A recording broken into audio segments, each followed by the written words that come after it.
Probably, okay, the first key moment of freestyle progression is probably the Tahoe pipe, like Terry Kidwell, those guys. That's like the first time when Tom Sims took snowboarding and made it kind of skateboardy. Before it was either surfy or just straight out like alpine lameness. So I think that was like the first moment, and then probably anywhere between, then I guess somewhere in between then and now, there's like a 720 or something, and then probably whatever Travis Rice is doing these days is probably like this next moment. I don't know. It's kind of spread out, hard to say.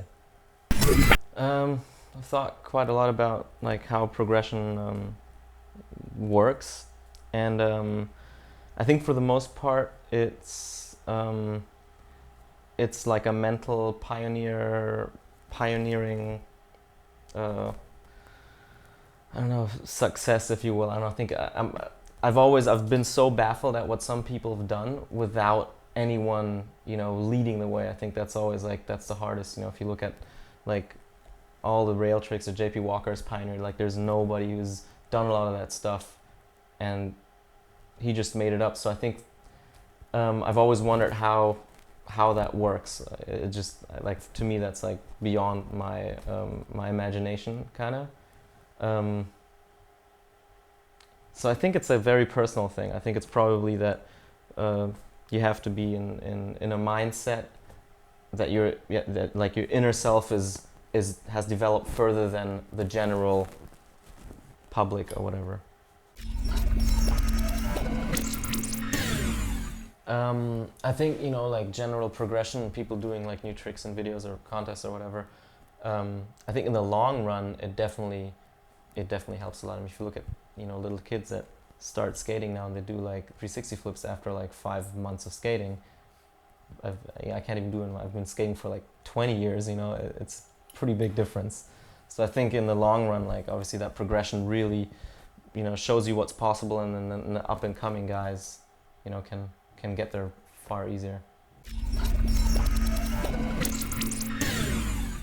When is progression not fun? I think then maybe if people are stressed into doing it on their own pace, probably I'd imagine, if it's people stressing about their ender shot or their paycheck or something. I guess that's when it becomes a burden. But I think that's a personal choice. If people think that progression is a burden, then they should just, I don't know, look for something new, I guess.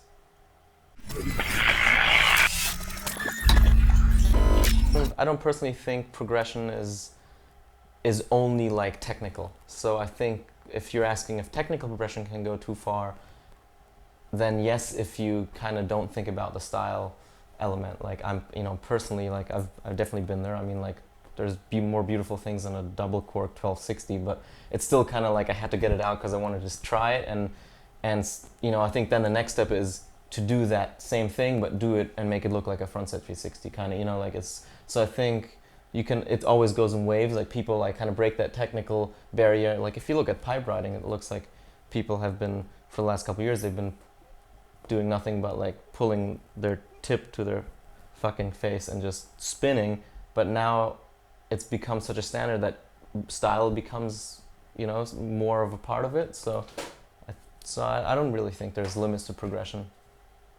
I think what makes progression acceptable is when you can tell that the person who's doing it thinks about aesthetics as well. He might not pull it off 100%, but if he's dedicated to do it, that's cool.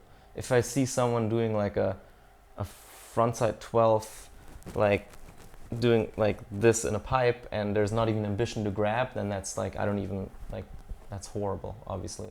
So I think it's like there's like a goodwill. If you notice that goodwill, then it's good.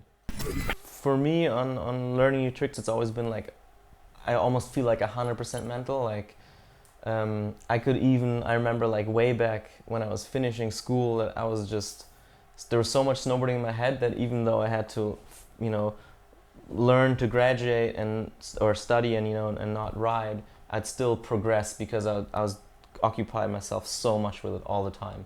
And so I think that's personally for me, that's for the most part, that's how it's been. And so, as I said, and it's, you know, just takes time to sink in from kind of like thinking something to really feeling something. I think there's just that time frame you need to wait. Yeah, I think totally, you know, comfort zones have to do with whatever skill or talent someone has. You know, for me, like, it's obviously like I've been more on the technical side, and that's always been really, I've never really had much of a problem with that. But then, like, I mean, you could pay me $1 million and I wouldn't hit some of the stuff that Roman's hitting first try, you know? Like, I mean, just like, so, yeah, I don't think it's just different. I think it's just different facets. Like, I've been so much on my own pace for the last couple of years that I don't really, that doesn't really bother me anymore. And I kind of think, like, since I have such an irregular output, you know, once every like year and a half I'll do something. It's like people don't really expect anything, luckily, so if nothing comes, that's fine too.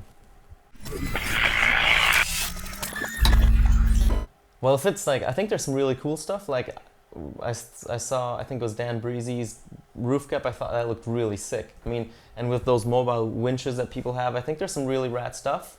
I've never really understood the whole, like, jumping down from a roof thing and not really, you know, there's no momentum forward.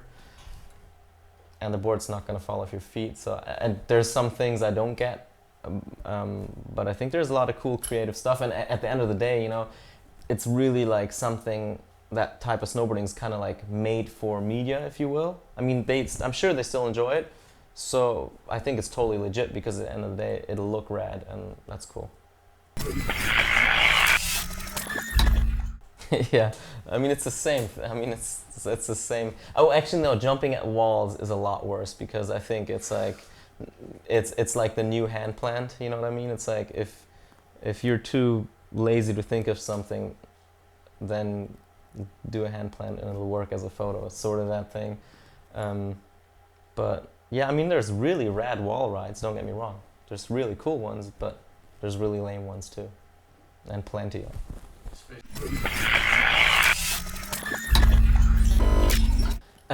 I really like that, like, Jibbing 2.0 or whatever, you know, like that whole creative evolution of rail riding, because I think there's really a lot of diversity in that, and there's only like that many front board pretzel things I can watch, and so like that stuff's really cool. And there's, I mean, if you look at the think tank guys, or I mean really people picked up on that, so any of that stuff I really appreciate. Like LNP I can like watch all day, like that shit's rad.